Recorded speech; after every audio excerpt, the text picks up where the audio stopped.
Bienvenue, chers internautes. Aujourd'hui, allons à la découverte d'un métier. Un métier si passionnant par beaucoup de jeunes qui aspirent à travailler dans les ONG et surtout dans les projets.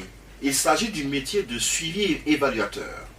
Et pour en parler, nous recevons un professionnel, un expert en suivi et évaluation, Monsieur Karim Ouedraogo. Avec lui, nous serons éclairés sur les tenants et les aboutissants du métier en suivi et évaluation. Bienvenue, Monsieur Ouedraogo. Merci. Qu'est-ce qu'il faut comprendre dans suivi et évaluation? On entend aussi parler de gestion de projet. Oui. Quel est le lien? Un suivi évaluateur dans un projet, il accompagne la mise en œuvre de projet à travers des activités telles que la collecte de données, la conception des outils de collecte, de traitement, d'analyse, pour enfin orienter la mise en œuvre des activités, proposer des solutions, proposer des recommandations qui vont aider à la prise de décision. Voilà, donc en tout cas c'est vraiment la conception des outils, la collecte des données, le traitement, l'analyse, la rédaction des rapports, la communication. Voici autant des activités d'un chargé de suivi et évaluation. Vous êtes un expert. Oui. Quelles sont les responsabilités d'un spécialiste comme vous en suivi et évaluation? Un chargé de suivi évaluateur, c'est la première des choses, c'est de mettre en place un système de suivi et évaluation. Voilà, qui va consister à la conception de différents outils c'est-à-dire ces outils vont l'aider dans la mise en œuvre de ses activités. Et deuxièmement, c'est de planifier la collecte, le traitement et le rapportage au cours de la mise en œuvre des activités. Également, c'est participer à la planification des activités. Également, c'est de capitaliser le changement. Parce que dès qu'on met en place un projet, à un certain moment, il y aura un changement, parce que tout projet vise un changement. Donc il faut capitaliser le changement pour pouvoir communiquer avec les parties prenantes, le bailleur, ainsi de suite. Vous avez parlé tantôt d'outils. Oui. Quels sont ces outils et aussi les méthodes que vous utilisez dans votre travail? Par exemple, il y a des outils de collecte de données, comme qu'on utilise souvent Kobo, ou bien Comcare, ou bien Akvoflow pour collecter. Il y a également des outils de planification. Voilà, il y a également des outils de capitalisation, de suivi des performances. Donc il y a autant d'outils, mais toujours en fonction des besoins de la structure et du projet. Et il ne faut pas oublier aussi que surtout il y a la base de données des bénéficiaires qu'il faut impérativement avoir. Vous avez dit qu'il y a plusieurs types de projets. On peut peut-être essayer de nous donner bon, le type de par projet. exemple, il y a des projets d'amélioration des revenus, dont le but est d'améliorer les revenus des bénéficiaires, des femmes ou bien des jeunes, voilà. Et à travers, je sais pas, la dotation d'animaux ou voilà, des réalisations de périmètres maraîchers. Il y a tellement de projets comme ça. Il y a également des projets de santé. Moi, personnellement, j'ai travaillé dans plusieurs types de domaines de projets, notamment dans le domaine de la santé, l'élevage, l'agriculture, WASH, ainsi de suite, l'humanitaire également. Voilà. Est-ce que le travail de suivi évaluateur est difficile? Est-ce que c'est risqué? Bon, c'est pas difficile, c'est pas risqué aussi, mais ça demande quand même de l'honnêteté. Il y a quand même des défis. Il y a des défis. Quels sont ces défis principaux? Bon, ces défis, c'est notamment les données collectées. Il faut avoir des données de qualité.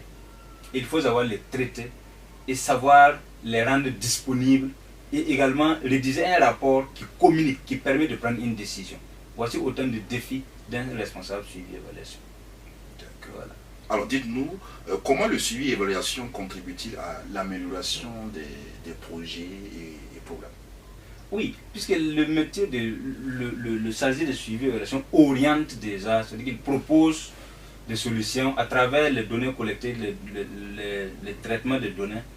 Il peut permettre une prise de décision. C'est-à-dire il fournit des informations qui facilitent les prises de décision. Également, les différentes évaluations, le suivi, l'évaluation, ça permet également d'adapter le projet au contexte de mise en œuvre. Est-ce que vous voyez? Donc, également, qu'est-ce que je veux dire? La capitalisation, c'est-à-dire qu'il faut capitaliser pour pouvoir communiquer. On a l'impression qu'il y a de l'affluence de certaines personnes, je ne vais pas dire les étudiants, mais beaucoup de jeunes sont en train de vouloir réellement travailler dans les projets, dans le système de collecte des données. Oui. Est-ce que vous confirmez? Oui, beaucoup nous appellent, beaucoup demandent. Ça, Pourquoi il y a de l'affluence?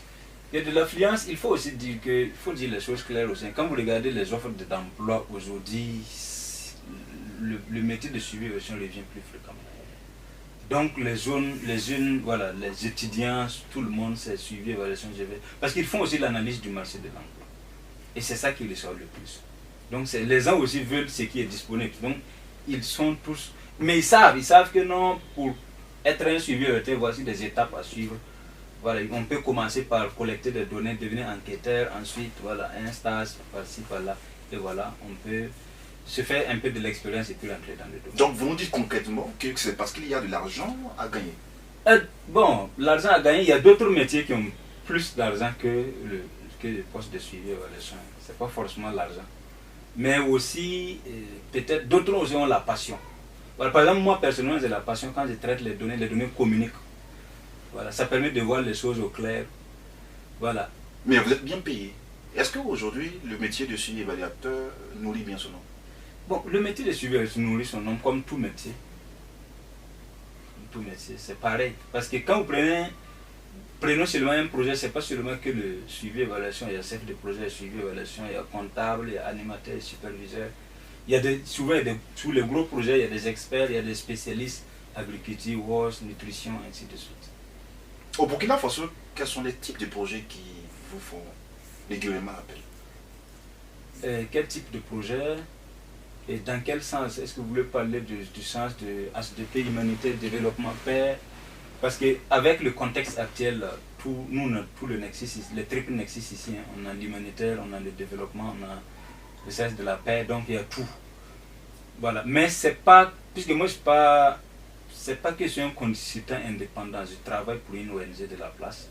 Donc c'est pas que des ONG, des structures me font appel pour que je les serve comme un consultant, mais je travaille pour mon ONG.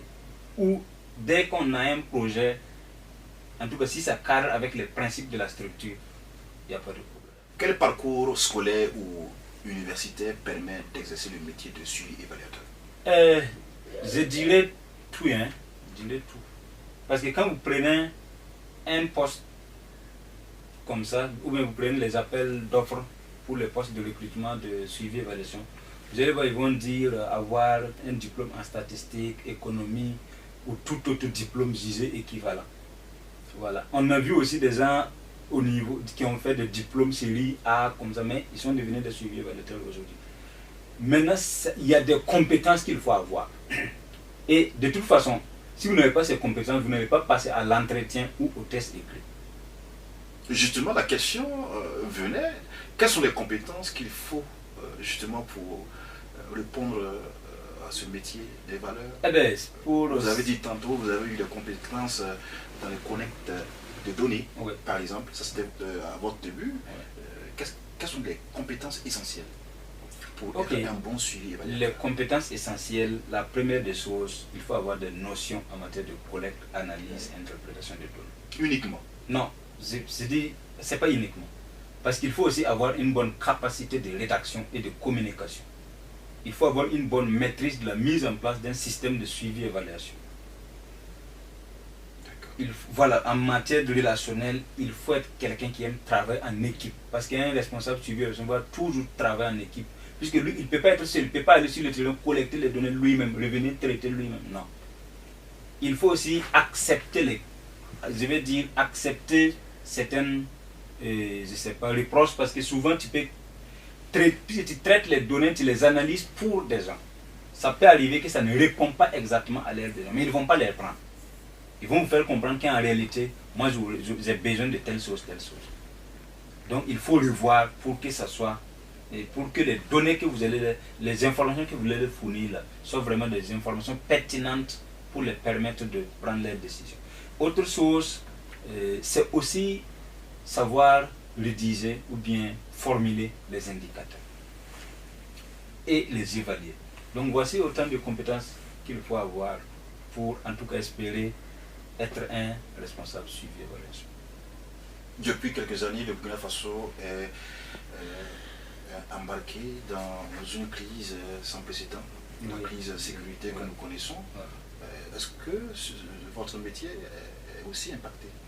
Oui, le métier est impacté et je peux dire même que c'est aussi l'un des défis parce que la collecte de données devient de plus en plus, et surtout la collecte de données de qualité, ça devient de plus en plus compliqué. Est-ce que vous voyez? Parce que souvent les supervisions, parce que quand les gens sont, par exemple, il y a des zones, vous ne pouvez pas aller, il faut recruter des enquêteurs endogènes, trouver des voies et moyens pour collecter des données, vont vous fournir. Mais il faut des missions de supervision souvent. Mais et si la zone, on ne peut pas y arriver, on fait quoi? Ou bien on peut avoir accès, mais c'est à des coûts très élevés. Donc ça devient très compliqué. Donc c'est des défis qu'il faut relever. Donc pour dire que cette situation impacte également le métier, en tout cas les activités de suivi, mais pas le métier en tant que tel. Parce qu'on trouve toujours des voies et moyens pour acquérir les données. Quel conseil donneriez-vous à un jeune, une personne qui souhaite débuter une carrière dans le suivi et l'évaluation? Si c'est le métier de suivi et évaluation qui le passionne, c'est de garder sa conviction, continuer à se former. Parce que c'est aussi un métier changeant, parce que vous allez voir que les besoins changent, je vais dire. Vous allez voir que tout de suite, on parlait de Excel, des outils comme Excel qui étaient très appropriés. Bon, pas qui étaient, même Excel reste toujours très approprié pour le système. Mais vous allez voir qu'il y a de nouvelles outils qui sont là, comme Power BI, la visualisation des données. On parle maintenant de visualisation, conception de tableaux de bord.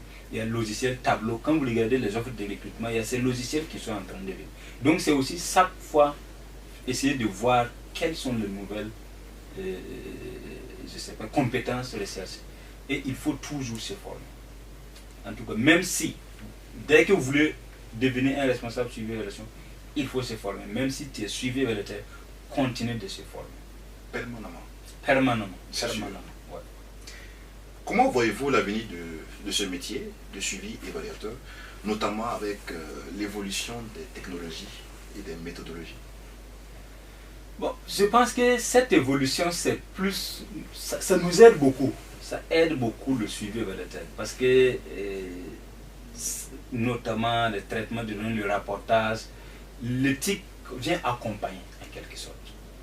Voilà, c'est se renforcer les capacités et pouvoir les utiliser. Par exemple, on concevait les tableaux de bord, par exemple avec Power BI, avec par exemple Excel. Maintenant qu'il y a Power BI, ça facilite les choses. Il y a le logiciel Tableau, ça facilite. Voilà. Mais comme j'ai dit, le métier de suivi de ça s'adapte aux besoins de la structure et du projet. Quel est votre mot de fin?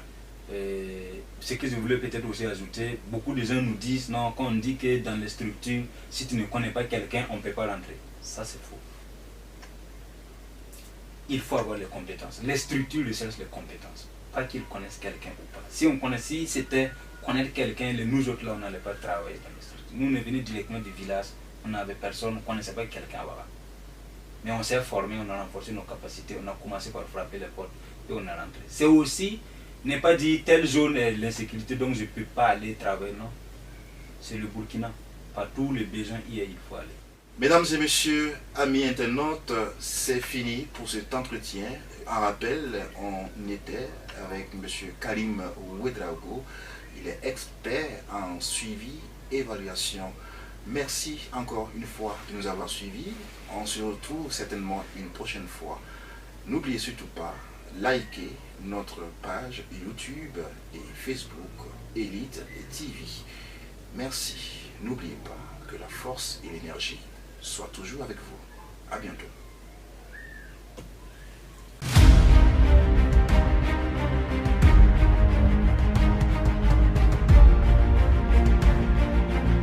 Personnalité politique, personnalité sociale, personnalité économique, vous, l'élite africaine, votre histoire inspirante, empreinte de combat et de détermination, peut susciter d'autres élites africaines. Alors, nous vous donnons la parole dans Élite Motive.